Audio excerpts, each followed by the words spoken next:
Hey folks, welcome back to the kitchen here at Mark Kelly Farm. We're going to make something pretty special tonight that I really enjoy. It's called Blueberry Butter Swim Biscuits. We'll show you how to make them. Stick around.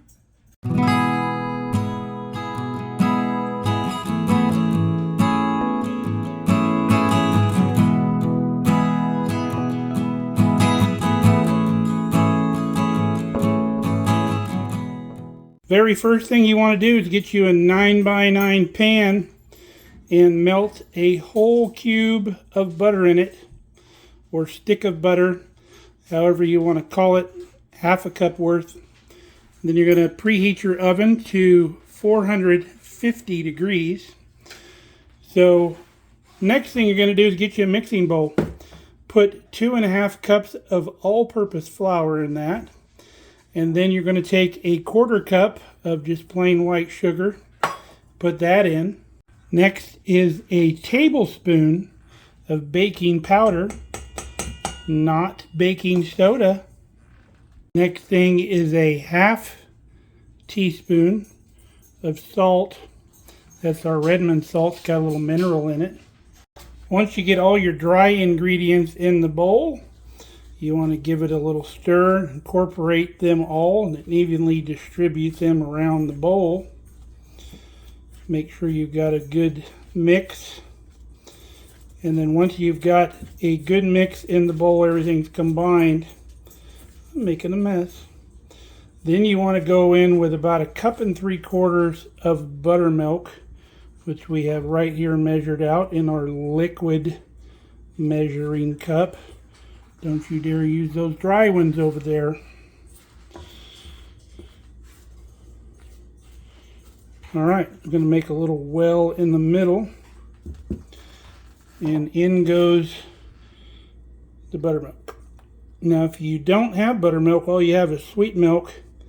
You can make buttermilk with sweet milk with a little bit of lemon juice or white vinegar. And I believe it's about 1 tablespoon per cup.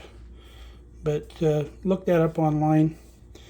It's a quick substitution if you don't have buttermilk readily in your fridge. So I'm going to combine this. We're going to end up with a fairly sticky dough. If it looks a little too dry, you just add a little more buttermilk. If you make biscuits, you should know what biscuit dough kind of looks like. It's a lot stiffer than like pancake batter, of course.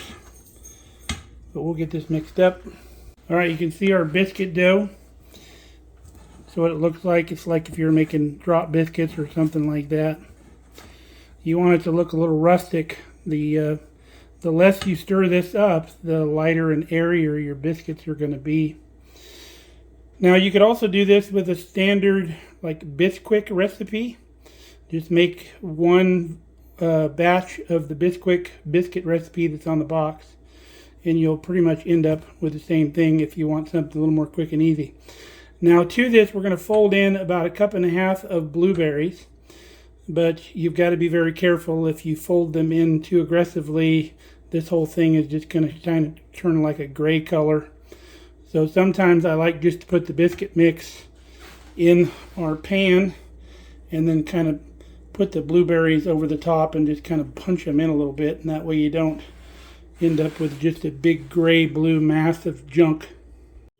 Alright, we've got our biscuit mix in the pan. We just want to kind of spread it out to where it makes it into the corners. You can do this with wet fingers also, so it doesn't stick to the dough. But just fill the whole pan with your biscuit mix. Get any high spots out of the middle. There's the sides here. Just basically till it kind of looks even. If your butter flows up over the top of your mix, do not be alarmed. That is just fine. In fact, it's almost preferred that way. Alright, we are spread out in the pan. Our stove or oven just came to temp. That was that little noise. So let's dot this baby with our blueberries. So for our blueberries, just kind of even them out in your pan a little bit to where you've got them everywhere. And then Just kind of turn it a little bit with like a chopstick. Kind of tuck those blueberries in.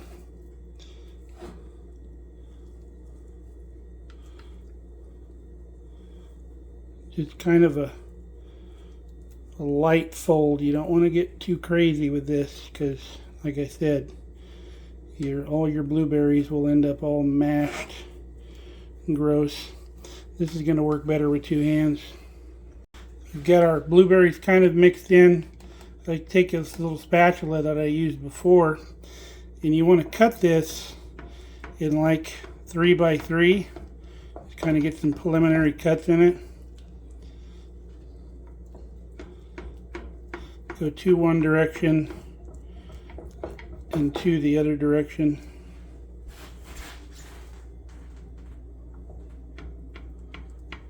Any kind of cutting utensil. I just kind of dip it in the butter to keep it from sticking. You could do a little water or whatever. But you just want kind of some indentations in it. And then this thing is ready for the oven. You're going to bake this in your 450 degree oven for 10 minutes, and then you're going to rotate it 180 degrees, and then another 10 or 15 minutes, just so it cooks evenly. So ours took right at about 25 minutes, and look at that bubbly golden brown goodness there. So we're going to let it cool for probably about 5 minutes or so. So while you wait, get you a cup of powdered sugar. Put about 2 tablespoons or so of milk in it and make you a nice glaze. And then once this cools for about 5 minutes or so, we're going to pour that glaze over the top.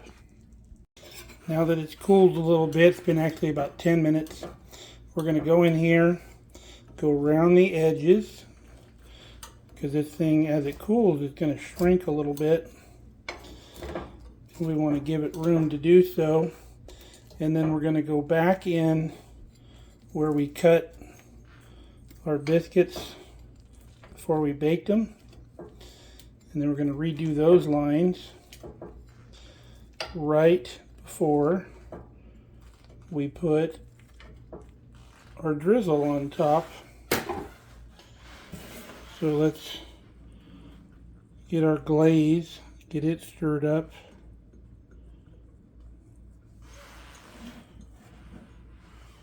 And then we're going to go right over the top with this.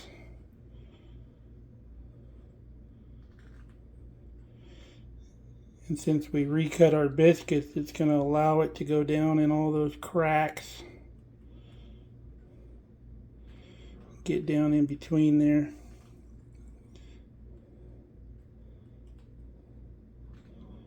There we go. So we'll let this cool off some more now. Then we can sample. All right, it's time to dig in. Look at that. Very tasty. Really enjoyed that. Make a great dessert or breakfast item. Be really good. So, till next time, stay safe, stay healthy. We love you guys. Hope you enjoyed the recipe. We'll see you next time here on Mark Kelly Farm.